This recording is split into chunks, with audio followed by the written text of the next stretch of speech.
مولاي صل وسلم دائما أبدا على حبيبك خير الخلق كلهم.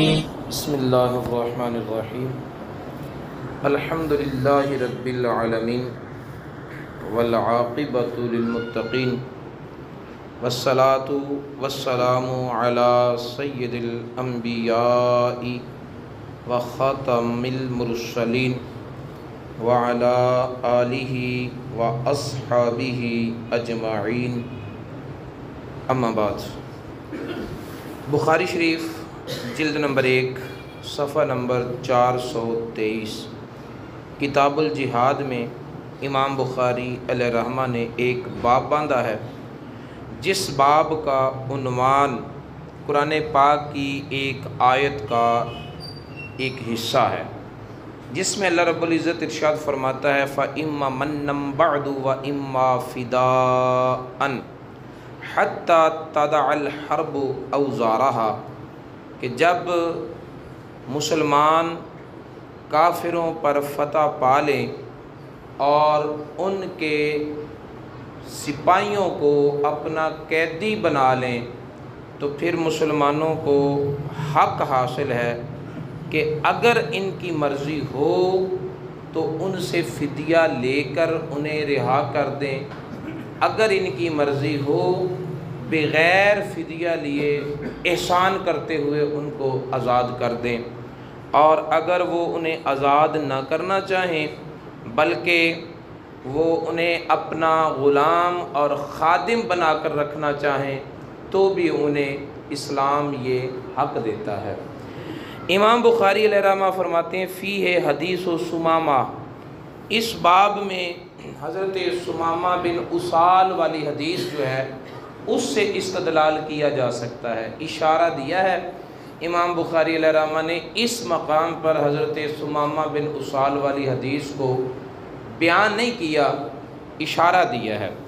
اور وہ حضرت سمامہ بن اسال والی حدیث یہ ہے کہ نبی پاک صلی اللہ علیہ وسلم نے اپنے چند صحابہ کرام کو نجد کی طرف جہاد کرنے کے لیے بھیجا تو وہ اس قوم کے سردار سمامہ بن اسال کو گرفتار کر کے لے آئے۔ نبی پاک صلی اللہ علیہ وسلم نے ان کے لیے حکم دیا کہ انہیں مسجد نبوی کے ایک ستون کے ساتھ باندھ دو۔ باندھ دیا گیا تو رسول اللہ صلی اللہ علیہ وسلم ان کے پاس آئے، کافر ہیں ابھی مسلمان نہیں ہوئے، تو پوچھا کہ سمامہ کیا حال ہے؟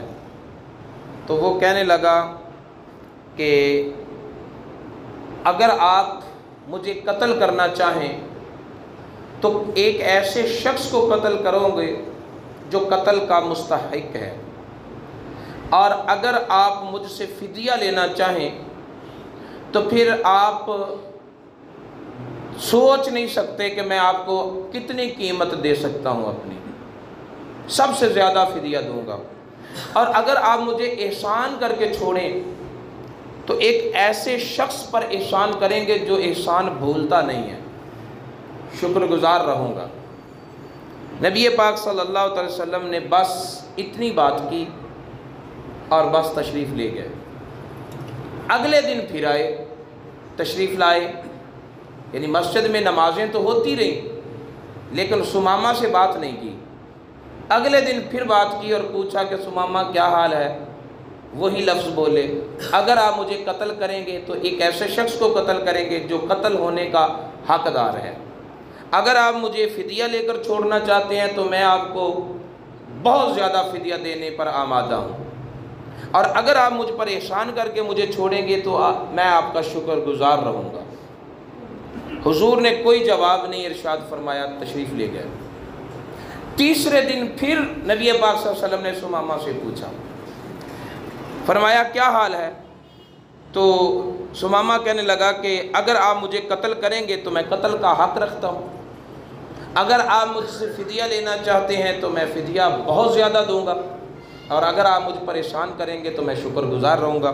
تینوں دن ایک ہی جواب دیا سمامہ بن اسال نے، لیکن تیسرے دن رسول اللہ صلی اللہ علیہ وسلم نے فرمایا اسے کھول دو. کھول دیا گیا. کھول کر فرمایا کہ جاؤ ثمامہ چلا جا، تجھے میں نے چھوڑ دیا، نہ تجھے قتل کرنا ہے اور نہ ہی میں نے تجھ سے فدیہ لینا ہے، تو چلا جا. چھوڑ دیا. ثمامہ گیا، مسجد نبوی سے نکلا، قریب ہی ایک باغ تھا، اس باغ میں چلا گیا. اس باغ میں کنواں تھا، وہاں جا کر غسل کیا. غسل کر کے صاف کپڑے پہن کر پھر واپس آیا اور واپس آ کر کہنے لگا کہ حضور اب میں نے جانا نہیں چاہتا، مجھے کلمہ پڑھائیں اور اپنا غلام بنا لیں.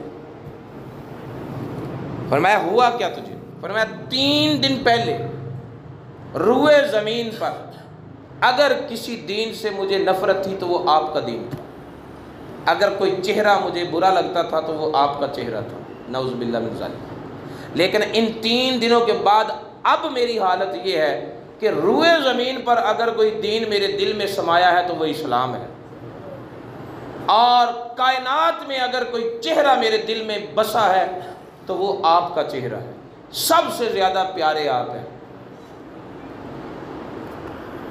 پر میرے کاٹ کے صیاد نے ارشاد کیا جا تجھے کشمکش دہر سے آزاد کیا. حضور نے ان 3 دنوں میں اپنا جلوہ دکھایا، جمال دکھایا، گفتگو سنائی، اپنا دیدار کروایا، بس. اور 3 دن میں کیا ہوا کہ پکا کافر ہی نہیں، جو کافروں کا سردار تھا اور اس وقت وہ رسول اللہ صلی اللہ علیہ وسلم کا غلام اور تابعدار بن چکا ہے. تو ثمامہ بن اسال کو نبی پاک صلی اللہ علیہ وسلم نے بغیر فدیہ لیے چھوڑ دیا تھا. وہ اس باب سے حدیث تعلق رکھتی ہے. امام بخاری علیہ رحمہ نے فرمایا کہ اس میں ثمامہ بن اسال والی حدیث ہے. آگے امام بخاری نے باب باندھا ہے حل للاسیر ان یقتل او یخدع الذین اسروہ حتی ینجو من الکفرہ فیہ المسور عن النبی صلی اللہ تعالی علیہ وآلہ وسلم. باب یہ باندھا ہے کہ اگر کسی مسلمان کو کافر گرفتار کر لے تو مسلمان کو کافروں کو دھوکہ دے کر ان سے نجات پانا جائز ہے یا نہیں؟ کیا یہ کافروں کو قتل کر سکتا ہے یا نہیں کر سکتا؟ یہ باب باندھا ہے. اور فرماتے ہیں کہ اس باب میں جو حدیث ہے وہ مسور، حضرت مسور کی ہے. اور حضرت مسور کی حدیث کیا ہے؟ حضرت مسور رضی اللہ تعالی عنہ فتح مکہ سے پہلے مکہ معظمہ سے مسلمان ہو کر نبی پاک صلی اللہ علیہ وسلم کی بارگاہ میں آ گئے. اس وقت صلح حدیبیہ کا صلح نامہ لکھا جا چکا تھا. جب وہ مدینہ منورہ میں آئے تو اہل مکہ نے 2 شخص بھیجے، اور 2 شخص بھیج کر انہیں کہا رسول اللہ صلی اللہ علیہ وسلم کی بارگاہ میں کہ اپنے وعدے کے مطابق ہمارا تمہارا وعدہ ہے کہ اگر کوئی مدینہ سے بھاگ کر مکے آ گیا ہم نہیں واپس کریں گے، مکے سے کوئی بھاگ کر آپ کے پاس آئے گا تو آپ کو واپس کرنا پڑے گا، تو اس لیے آپ ہمارا یہ بندہ واپس کریں.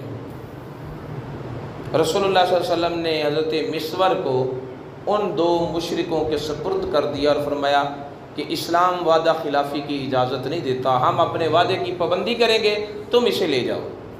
حضرت مسور رضی اللہ تعالیٰ نے نبی پاک صلی اللہ علیہ وسلم کی بارگاہ میں عرض کی حضور مجھے نہ جانے دیں، یہ مجھے ماریں گے. آپ نے فرمایا اللہ تیرے لیے کوئی نہ کوئی راستہ نکال دے گا، لیکن میں وعدے کی خلاف ورزی نہیں کروں گا. اس نے مسلمانوں کے سامنے شور بھی مچایا کہ مجھے بچا لو، لیکن جو حضور نے فرما دیا تھا کسی بھی صحابی نے اس کے خلاف کرنے کی جرت نہ کی. واپس چلا گیا. ابھی مکے میں نہیں پہنچا، راستے میں ہی ایک شخص کو 2 میں سے ایک کو کہنے لگا کہ یار تیرے ہاتھ میں جو تلوار ہے نا یہ بڑی عمدہ تلوار ہے، بڑی اعلیٰ تلوار ہے، یہ تو ہند کی بنی ہوئی لگتی ہے. ہندی تلوار اس وقت بھی عرب میں مشہور تھی. وہ بھی ان باتوں میں آ گیا، کہتا ہے واقعی یہ بات، یہ تلوار جو ہے میں نے اس سے تلوار سے فلاں مارکا لڑا ہے، فلاں جنگ میں گیا ہوں، فلاں میں گیا ہوں۔ کہتا ہے اگر تو اجازت دے تو میں یہ تلوار میں اپنے ہاتھ میں پکڑ کے نہ دیکھوں کیسی ہے؟ میں کہا لے پکڑ کے دیکھ لے۔ انہوں نے تلوار پکڑی اور دونوں کو قتل کر دیا۔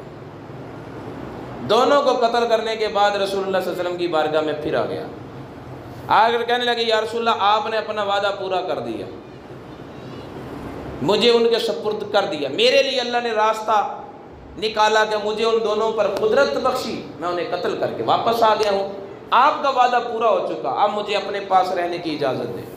حضور نے فرمایا تو جنگ کو بھڑکانے والا ہے، وعدہ خلافی ہوگی، یہ درست نہیں، نتائج غلط نکلیں گے، تو یہاں نہیں رہ سکتا، مدینے سے جا۔ حضور کے حکم کے مطابق اس نے ایسا کیا کہ مدینہ سے چلا گیا، لیکن مکہ میں بھی نہ گیا۔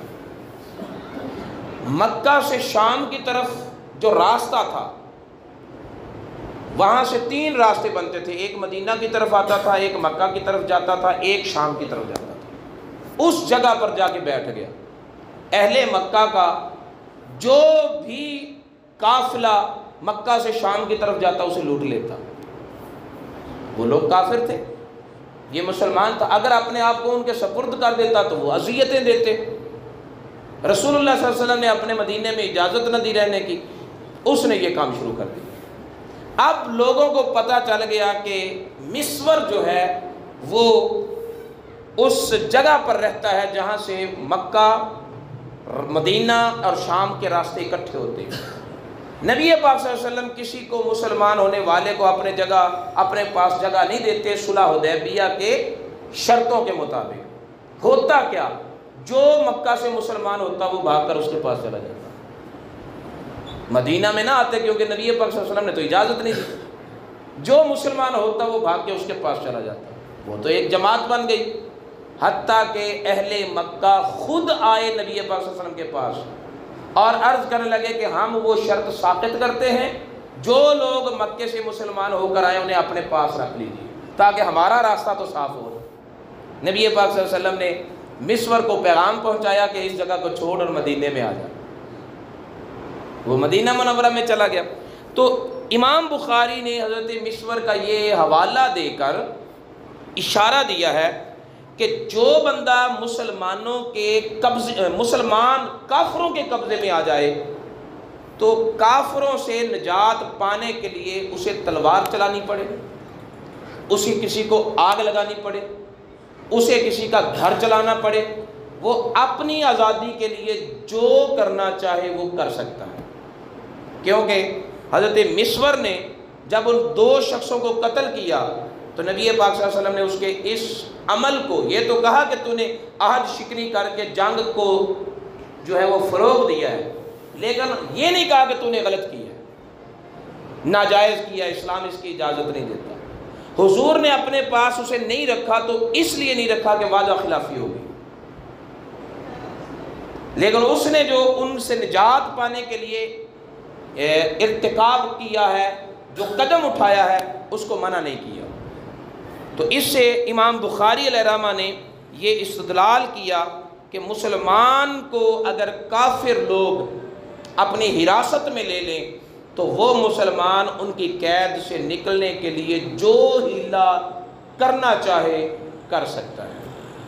صرف ایک شرط ہے، جس قوم کے وہ قبضے میں ہے ان سے کوئی معاہدہ نہ ہو، اگر معاہدہ ہو تو پھر اس عہد کی رعایت کی جائے گی، جیسے نبی پاک صلی اللہ علیہ وسلم نے رعایت کرتے ہوئے اس شخص کو اپنے پاس جگہ نہیں دی کہ ہم وعدہ خلافی نہیں کرتے، اسلام وعدہ خلافی کی اجازت نہیں دیتا۔